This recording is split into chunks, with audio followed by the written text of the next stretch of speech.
السلام علیکم۔ امید ہے تمام دوست خیریت سے ہوں گے۔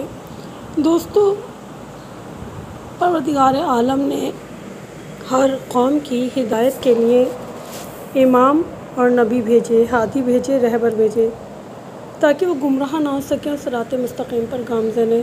ہمارا رہبر، ہمارا ہادی اس دنیا میں موجود ہے ہماری ہدایت کرنے کے لیے۔ برافسوس ہمارے گناہوں کی سیاہی ہے جس کی وجہ سے ہم اپنے وقت کے امام زمانہ علیہ السلام کو نہیں دیکھ سکتے۔ پروردگار عالم کی بارگاہ میں چلتے ہیں، دعا کرتے ہیں بار الہ 2022 کی عید ایسی ہو کہ ہم اپنے وقت کے امام علیہ السلام کے ساتھ منائیں۔ اگر دوست آپ کو میری ویڈیو اچھی لگتی ہے میرے چینل کو لائک کیجیے، سبسکرائب کیجیے، شیئر کیجیے۔ آئیے پروردگار عالم کی بارگاہ میں چلتے ہیں، دعا کرتے ہیں۔ دنیا کی آنکھوں کے نور آ جائیے، اے دلوں کے مسیح آ جائیے، آپ کی کثرت دید میں دید نم ہے، آ جائیے دل کے سکون آ جائیے، آپ نہیں تو ہماری حالت بھی ٹھیک نہیں ہے، آ جائیے تاکہ آپ کے پاس ہمیں سکون حاصل ہو۔ تیرے بغیر ہمارے ابھی تک زندہ رہنے پر تعجب ہے، تیرے بغیر ہمیں سانس لینے پر تعجب ہے۔ یہ جو کائنات کی نعمتیں مل رہی ہیں صدقہ امام زمانہ کا۔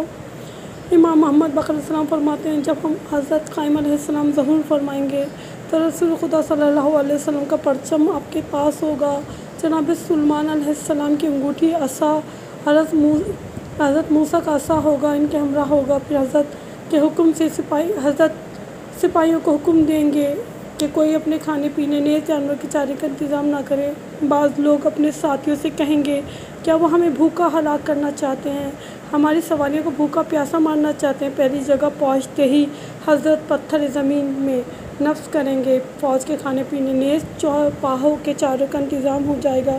شہر نجف پہنچنے تک اس سے استفادہ حاصل کرتے رہیں گے۔ بس دعا کرتے ہیں بار الہ ہمارے وقت کے امام زمانہ علیہ السلام کے ظہور میں تعجیل فرما، بار الہ ہمارے وقت کے امام کو بھیج دے تاکہ جو پرآشوب دور ہے، جو مصیبتیں نازل ہو رہی ہیں، جو پریشانیاں نازل ہو رہی ہیں، نہ بچیوں کی عزت کی حفاظت ہے، نہ لوگوں کی جانوں کی حفاظت ہے، نہ رزق مل رہا ہے، ہر طرف ایک افراتفری ہے۔ بار الہ بھیج دے ہمارے وقت کے امام کو۔ اللہ یا امام زمانہ آ جائے، مولا آ جائیے، مولا آ جائیے، مولا آ جائیے، مولا ہماری آنکھوں سے گناہوں کے پردے ہٹ جائیں تاکہ ہم آپ کو دیکھ سکیں۔ بار الہ ہمیں معاف فرما دے، ہمارے گناہوں کو بخش دے، یہ توفیق عطا فرما کہ 2022 کی عید ایسی ہو کہ ہم اپنے وقت کے امام زمانہ علیہ السلام کے ساتھ منائیں۔ آمین۔